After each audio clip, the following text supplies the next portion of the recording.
Hello పిల్లలు, మనం వచ్చి కూర్చుంటే భట్టి విక్రమార్క కథ చెప్పుకుందాం. మళ్ళీను ఈ సుపర్ణుడనే ఈ బ్రాహ్మడు అలా దేశ దేశాలు తిరిగాడు. గురువుగారు, మంచి గురువుగారు ఎవరైనా దొరుకుతారేమో. చాలా చదువుకున్నాడు, ఎన్నో విద్యలు నేర్చుకున్నాడు. కానీ ఇంకా తనివి తీరలేదు, ఇంకా నేర్చుకోవాలనిపించింది ఆయనకి అని చెప్పి తిరిగి తిరిగి నిరాశ పొందాడు. నిరాశ పొంది ఆ, ఆకలేసింది, దాహం వేసింది. దాంతో కొంచెం అక్కడ ఎక్కడో నీళ్లు కనిపించాయి. ఆ నీళ్లు తాగేసి ఒక చోట ఆ, ఒక చెట్టు ఉంటే ఆ చెట్టు నీడన పడుకున్నాడు. అప్పుడు ఆ చెట్టు మీద ఒక బ్రహ్మరాక్షసుడు ఉన్నాడు. ఆ బ్రహ్మరాక్షసుడు మధ్యాహ్నం పూట కిందకి దిగి మానవ రూపంలో వస్తాడు.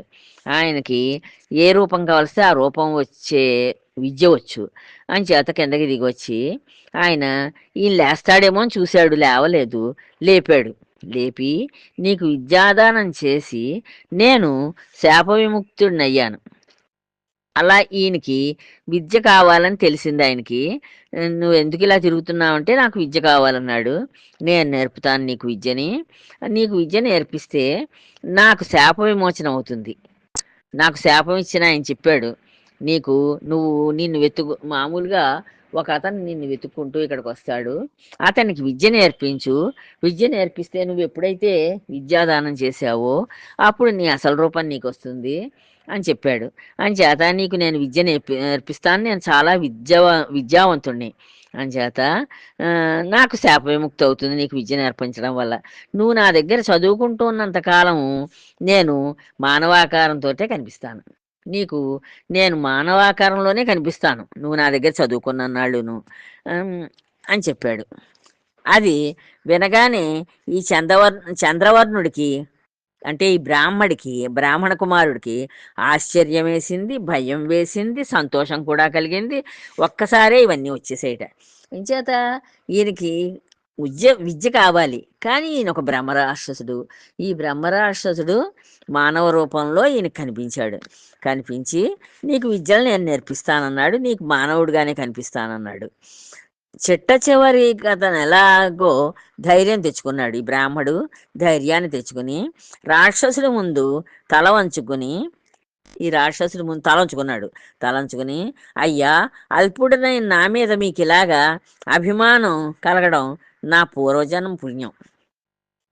నేను చాలా అల్పుణ్ణి, అంటే చాలా బలంలోనూ అన్నింటిలోనూ నేను మీకంటే చాలా తక్కువ వాడిని. నాకు నా మీద మీరు ఎంతో అభిమానం చూపిస్తున్నారు. మీకు ఆ అభిమానం కలగడానికి నా పూర్వజన్మ సుకృతం ఉంది. ఆ పుణ్యం వల్లే మీరు అలాగా నా మీద అభిమానం చూపించారు. తలవని తలంపుగా నాకు మహాశక్తి సంపన్నులైన మీరు గురువుగా లభించారు. నేను నేనెంతో పుణ్యం చేసుకోబట్టి మీరు నాకు మహాశక్తి సంపన్నులైన మీరు గురువుగా లభించి విద్యాదానం చేస్తానని వాగ్దానం చేశారు. నన్ను ధన్యుణ్ణి చేశారు.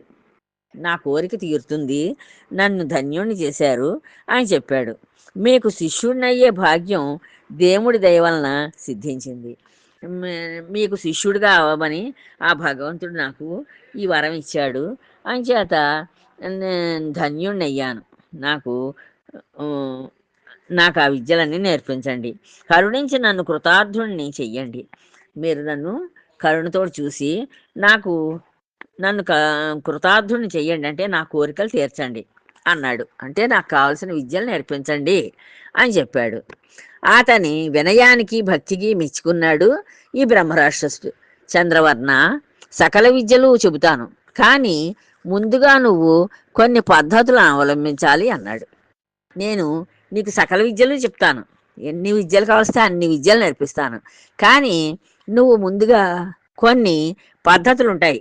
నేను అలా విద్య నీకు నేర్పించాలంటాను, ఆ పద్ధతులను అవలంబించాలి. ఆ పద్ధతులు ఏమిటి గురువర్యా అని అడిగాడు ఈ కుర్రవాడు. విద్యాభ్యాసం మొదలుపెట్టింది లగాయతు 6 మాసాలు నువ్వు భోజనం చేయకూడదు, నిద్రపోకూడదు. నేను ఎప్పుడైతే నీకు విద్యాభ్యాసం మొదలుపెట్టానో ఆ మొదలుపెట్టిన దగ్గర నుంచి కూడా 6 మాసాలు నువ్వు భోజనం చేయకూడదు. అలాగే నిద్ర కూడా పోకూడదు. ప్రతిరోజు ఒక రావ్యాకు మీద పాఠం రాసి నీకు ఇస్తూ ఉంటాను. నేను ఓ రావి ఆకు తీసుకుని, రావి చెట్టు కింద కదా నువ్వు కూర్చున్నావు ఇప్పుడు, ఈ రావి చెట్టు ఆకు మీద నీకు పాఠం రాసిస్తూ ఉంటాను ప్రతిరోజు ఒక ఆకు మీద. దాన్ని నువ్వు శ్రద్ధగా చదివి అప్పగించాలి నాకు. దాన్ని నువ్వెంతో శ్రద్ధగా చదవాలి, నాకు అప్పగించాలి. ఇలా చేస్తే 6 మాసాల్లో అన్ని విద్యలందు నీకు పరిపూర్ణ పాండిత్యం లభిస్తుంది. అలా చేసావనుకో, నువ్వు 6 మాసాలు తిరిగేసరికి, అంటే 6 నెలలు తిరిగేసరికి నీకు అన్ని విద్యల్లోనూ పరిపూర్ణత్వం వచ్చేస్తుంది. ఈ నియమాలు పాటించకపోతే నీకు విద్య లభించదు. ఇలా ఈ నియమాలు కనుక పాటించలేదనుకో, నీకు విద్య లభించదు, విద్య దొరకదని చెప్పేశాడు. ఆ నియమాలు పాటించడానికి చంద్రపర్ణుడికి ధైర్యం చాలలేదు. ఈ 6 మాసాలు భోజనం చేయకుండా ఉండాలి, 6 మాసాలు నిద్రపోకుండా ఉండాలి. అంచేత ఈ చంద్రపర్ణుడికి అంత ధైర్యం చాలలేదు. ఎంచేతంటే ఓ రోజైతే ఏదో మానేస్తాడు, 6 నెలలు మానేయమంటే ఎక్కడ మానేస్తాడు? పైగా తిండి తినకూడదుట, నిద్రపోకూడదుట. 6 నెలల పాటు ఆహారము నిద్ర మానేయడం ఎవరికి తరం? ఎవడైనా చేయగలరా అనుకుంటున్నాడు ఈయన. ఎవరైనా చేయగలరా 6 నెలల పాటు తిండి నిద్ర మానేసి ఉండమంటేను? అయ్యో, ఈ వ్రతం ఆచరించలేను, నా కోరిక తీరదు అని చింతిస్తూ ఉంటే, ఈ ఈ వ్రతం చెయ్యాలంటే ఇలా ఈ నియమాలు పాటించాలి. ఆహారం మానేసేయాలి 6 నెలల పాటు, నిద్ర మానేసేయాలి. కానీ ఇది ఎవరు చేయగలుగుతారు? ఇది నేనైతే చెయ్యలేను, నా కోరిక తీరదు అనుకుని ఆలోచించుకుంటున్నాడు. చంద్రవర్ణ, ఆహార నిద్రలు ఉండవని అధైర్యపడుతున్నావా? ఆయన గ్రహించాడు బ్రహ్మరాక్షసుడు. అంటే ఆయన కూడా మామూలు మానవ రూపంలోనే ఉన్నాడు ఇప్పుడు. ఓ చంద్రవర్ణ, ఆహారం నిద్ర ఉండదని చెప్పి నువ్వు అధైర్యపడుతున్నావేమో. దానికి నేను ఒక ఉపాయం చెప్పి నీకు కష్టం లేకుండా చేస్తాను. దానికి ఒక ఉపాయం నేను చెప్తానయ్యా, చెప్పి నీకు కష్టం లేకుండా చేస్తాను. నువ్వేం కష్టపడక్కర్లేదు, ఆహారం ఉండదు నిద్ర ఉండదు అని భయపడద్దు అని చెప్తున్నాడు. అంటూ బ్రహ్మరాక్షసుడు అతనికి ఒక ఓషధి తెచ్చి ఇచ్చాడు. ఒక ఓషధి అంటే ఓ మందు ఏదో తెచ్చిచ్చాట. ఈ చంద్రవర్ణుడికి ఒక మందు ఒకటి తెచ్చిచ్చాడు. ఇది తిను, దీనిని తిను, ఆకలి నిద్ర దాహం శ్రమ ఏమీ ఉండవు. నీకు ఇంకా ఆకలి వేయదు, దాహం వేయదు, నిద్ర రాదు, శ్రమ ఉండదు. అంచేత నీకు కావలసినవి ఇవే కదా, ఇవేమీ ఉండవు. అంతేకాదు ఉత్సాహంగా ఉంటుంది. ఇవేమి ఉండవు సరికదా, నీకెంతో ఉత్సాహం కూడా వస్తుంది అన్నాడు. ఆ బ్రాహ్మణుడు సంతోషిస్తూ ఆ ఓషధిని భుజించాడు. సరే అనుకున్నాడు, చాలా సంతోషించాడు. మంచిదే ఇచ్చాడులే మందు అనుకున్నాడు. ఆ మందుని తినేశాడు. ప్రతిదినం ఆ వేళకి రాక్షసుడు చెట్టు దిగి చెరువులో స్నానం చేసి తన విధులని నిర్వర్తించుకుని అతనికి కొత్త పాఠం చెప్పిపోయేవాడు. ఈ బ్రహ్మరాక్షసుడు ఏం చేస్తున్నట్ట, రోజు మధ్యాహ్నం వేళే వస్తాడు వాడు కిందకి, అంతవరకు రాడు. మధ్యాహ్నం వేళ కిందకు వచ్చేసి అక్కడ ఒక చెరువు ఉంది, ఆ చెరువులోను స్నానం చేసి తన విధులు ఏమున్నాయో ఆ విధులన్నీ నిర్వర్తించుకుని అతనికి కొత్త పాఠం చెప్పి వెళ్ళిపోయేవాట. ఓ ఆకు మీద రాసిస్తానని చెప్పాడుగా పాఠాన్ని, అప్పుడు తప్ప మిగిలిన సమయంలో కనబడేవాడు కాదు. ఇంకెప్పుడు మిగతా సమయంలో ఎప్పుడూ కనిపించలేదుట. అతను శ్లోకాలు రాసిచ్చిన రావి ఆకులు తీసుకుని పాఠం ఒప్పగించి వాటి అర్థము రహస్యాలు తెలుసుకునేవాడు. ఇతనేం చేస్తున్నాడు, ఈ బ్రాహ్మడు ఆ రావాకు మీద ఆ బ్రహ్మరాక్షసుడు శ్లోకాన్ని రాసిచ్చేవాడు. ఆ రావాకు తీసుకుని ఆ పాఠం అప్పగించి వాటి అర్థాన్ని చెప్పమనేవాడు, రహస్యాలు చెప్పమనేవాడు, దాని రహస్యం ఏమిటో చెప్పమనేవాడు. అవన్నీ తెలుసుకునేవాట ఈ చంద్రవర్ణుడు. అలాగా 6 నెలల్లో చంద్రవర్ణుడు పట్టుదలతో బ్రహ్మరాక్షసుడి నుండి విద్యను గ్రహించి అసమాన పాండిత్యాన్ని సంపాదించుకున్నాడు.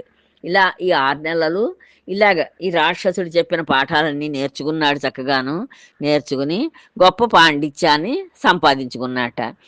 అప్పుడు బ్రహ్మరాక్షసుడు, చంద్రవర్ణ, నాకు తెలిసిన సర్వము బోధించాను, నాకు ఎంత విద్య వచ్చునో ఆ విద్య అంతా నీకు బోధించానయ్యా. నిన్ను గొప్ప పండితుడిని చేశాను. నిన్ను చాలా గొప్ప పండితుడిగా తయారు చేశాను. 6 మాసాలు గడువు కూడా పూర్తయింది. నీకు 6 మాసాల గడువు పూర్తయిపోయింది. 6 నెలల్లో చెప్తానని చెప్పాను కదా! 6 మాసాలు పూర్తయిపోయింది. నా వల్ల నీకు విద్య లభింపగా, నీ వల్ల నాకు శాప విముక్తి లభించింది.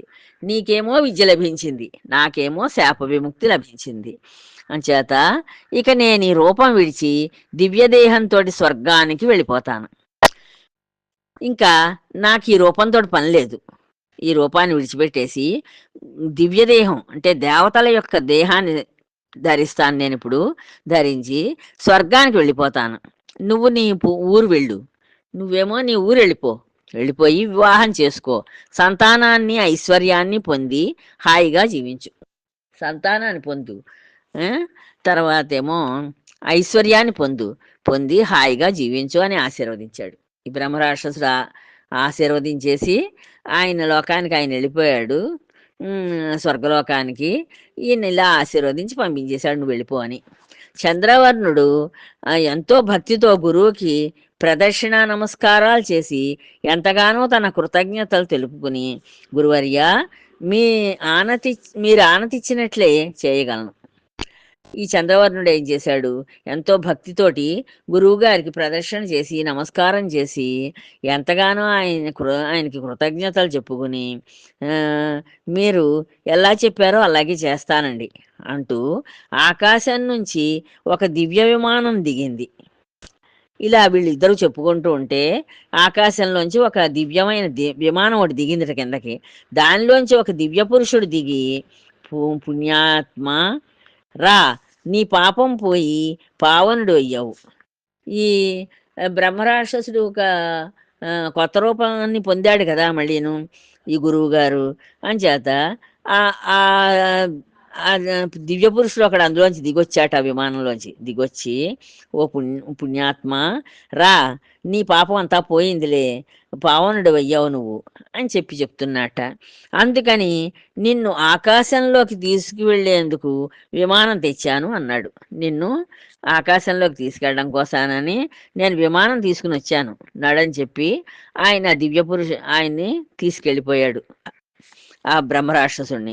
ఆ క్షణంలో బ్రహ్మరాక్షసుడి భీకర రూపం పోయి సుందరమైన ఆకారం వచ్చింది. అప్పుడు వెంటనే ఆయనకి ఆ శాప విమోచనం అయిపోయిందనమాట. ఆ బ్రహ్మరాక్షసుడి రూపం పోయి చక్కగా అందమైన ఆకారం వచ్చిందిట. అది చూసి చంద్రవర్ణుడు ఆశ్చర్యపోతుంటే, ఆ రూపాన్ని చూసి అంత అందమైన రూపాన్ని ఈ చంద్రవర్ణుడు చాలా ఆశ్చర్యపోతున్నట్ట. ఆ సుందర రూపుడు అతన్ని దీవించి సంతోషంగా విమానంలో వెళ్ళిపోయాడు. ఈయన్ని దీవించేశాడు. ఈ బ్రాహ్మణ కుర్రాన్ని దీవించేసి ఆయనేమో వెళ్ళిపోయాడు. ఆ సుందర రూపుడు విమానం ఎక్కి వెళ్ళిపోయాడు. చంద్రవర్ణుడు తన ఊరు పోవడానికి ప్రయాణం అయ్యాడు.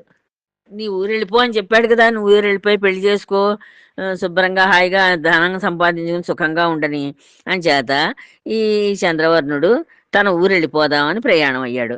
అప్పటితో అతనికి బ్రహ్మరాక్షసుడిచ్చిన ఓషధి మహిమ అంతరించి మునుపటిలా ఆకలి దప్పులు కలగడం ప్రారంభించాయి. 6 నెలలు అయిపోయింది కదా, ఆయన ఒక మందు ఇచ్చాడు. ఆ మందు 6 నెలలు పనిచేసింది దీనికి. ఆకలి దప్పులు లేకుండా, నిద్ర ఏవీ లేకుండాను. ఇప్పుడు 6 నెలలు అయిపోయింది. ఆ బ్రహ్మరాక్షసుడు వెళ్ళిపోయాడు. ఆ ఓషధి యొక్క మత్తు కూడా పోయింది, దాని మహిమ కూడా పోయి ఈయనకి మామూలుగా మన అందరిలాగే ఆకలి, దాహం, ఈ నిద్ర ఇవన్నీ వచ్చేసాయి. బ్రహ్మరాక్షసుడు రాసిచ్చిన రావి ఆకులన్నింటినీ మూటగట్టి చంకలో పెట్టుకుని పోసాగాడు.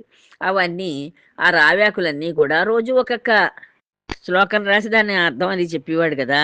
ఆ శ్లోకాలు రాసిన ఆ రావి ఆకులన్నీ కూడా మూట కింద కట్టేసుకున్నట్టు ఈయన. మూట కింద కట్టుకుని ఆ మూటను చంకలో పెట్టుకుని బయలుదేరాడు. తను ఎక్కడ ఆగక అక్కడక్కడ కాయ కసరు తింటూ నీళ్లు తాగుతూ చాలా దూరం ప్రయాణం చేశాడు. ఇలా ఎక్కడ ఆగలేదు. ఇంకా ఆగకుండా అక్కడక్కడ ఏదో కాయ దొరికితే ఆ కాయ తిన్నాడు. ఇంకా ఏమైనా పళ్ళు అవి దొరికితే అవి తిన్నాడు. నీళ్లు తాగాడు. ఇలాగా చాలా దూరం ప్రయాణం చేశాడు. చేసి కన్యాకుబ్జం అనే పట్టణం చేరాడు. దాని పేరు కన్యాకుబ్జం. ఆ ఊరు చేరాట. ఒక వీధిలో అందమైన భవనం కనిపించింది దీనికి. కనిపిస్తే ఈయనేం చేశాడు, ఎవరి ఎవరిదని అడగకుండానే లోపల ప్రవేశించాడు. ఆ భవనం చాలా అందంగా ఉంది. ఆ ఊరు కన్యాకుబ్జం. ఆ కన్యాకుబ్జంలో ఒక ఇల్లు చాలా అందంగా కనిపిస్తోంది. ఆ ఇంట్లో ఎవరు కనిపించలేదు, మరి అడుగుదాం అంటేను. అంచేత ఎవరిని అడగకుండానే ఆ లోపలికి ప్రవేశించాడు. అక్కడ ఎవరు మనుషులు కనిపించలేదు. ఎవళ్ళు కనిపించలేదు. కనిపిస్తే అడిగేవాడు. ఇది ఎవరో ధనవంతుల భవనం అయి ఉంటుంది. ఇది బాగా డబ్బున్న వాళ్ళ ఇల్లు ఏదో అయి ఉంటుందిలే అనుకున్నాడు. అయితే ఏమి, కొంచెం సేపు విశ్రమించి బడలికి తీరాక కర్తవ్యం ఆలోచిస్తాను. కొంచెం సేపు ఇక్కడ కూర్చున్నానంటే నాకు బడలికి తీరుతుంది. బడలికి తీరాక ఏం చెయ్యాలి అనేది ఆలోచిస్తాను అనుకుంటూ ఆ ఇంటి నడవలో రావి ఆకుల మూటని తలగడాగా ఉంచుకొని శరీరం వాల్చాడు.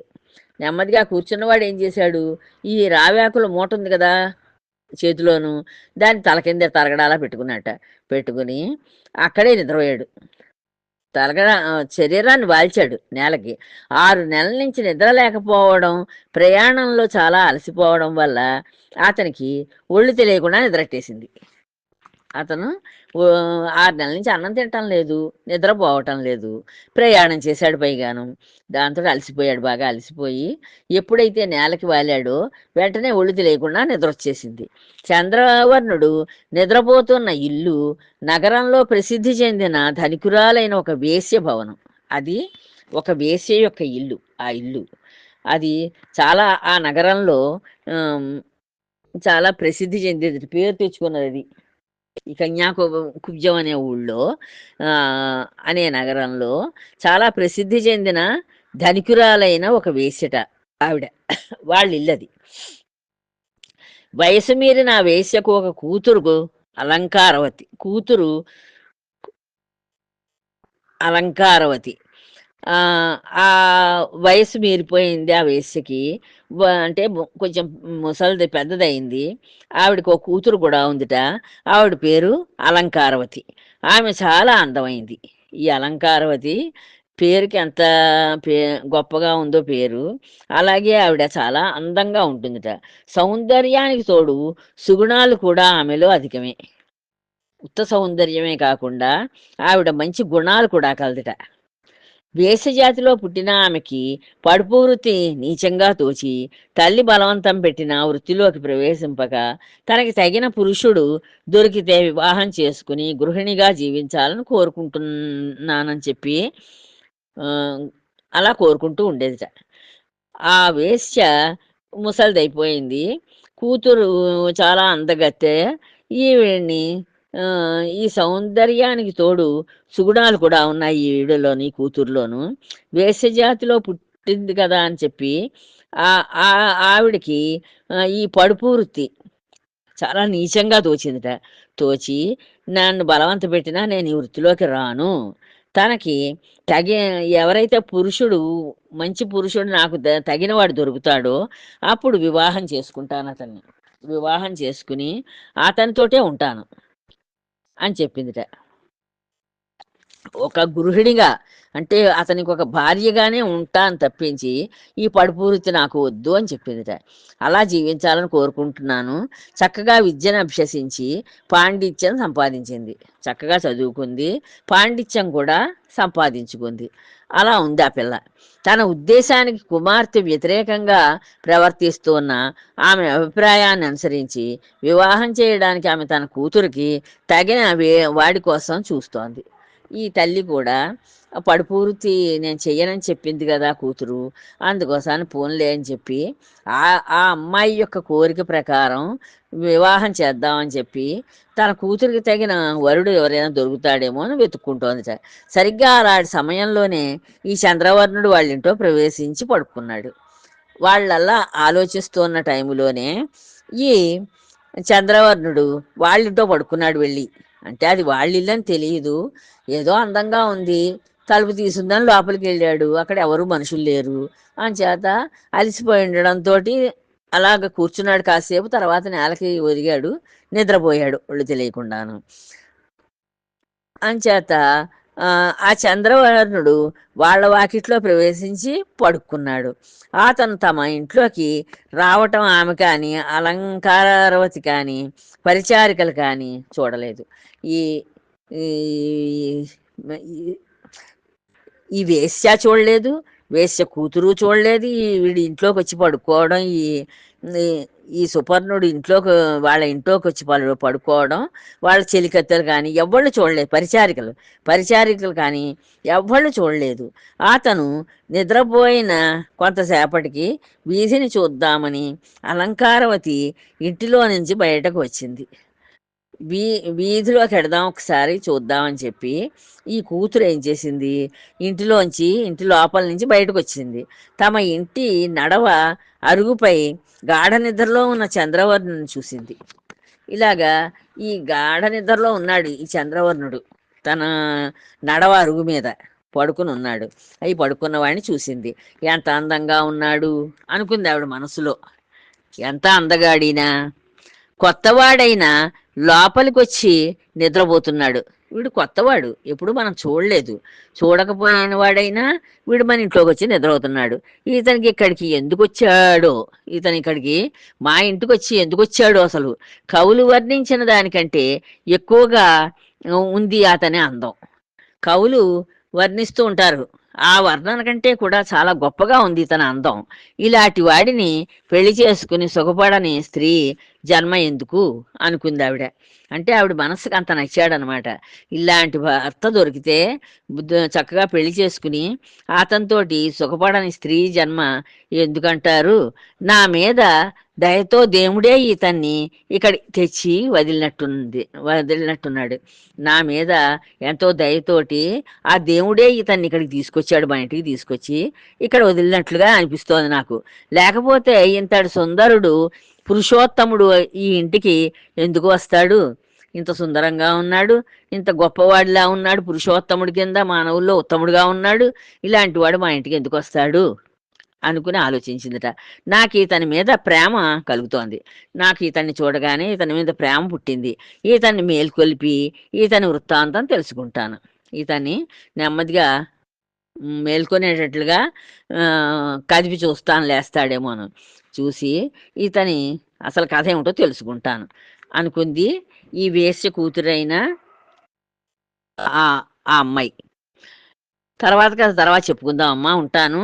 జై శ్రీరామ్.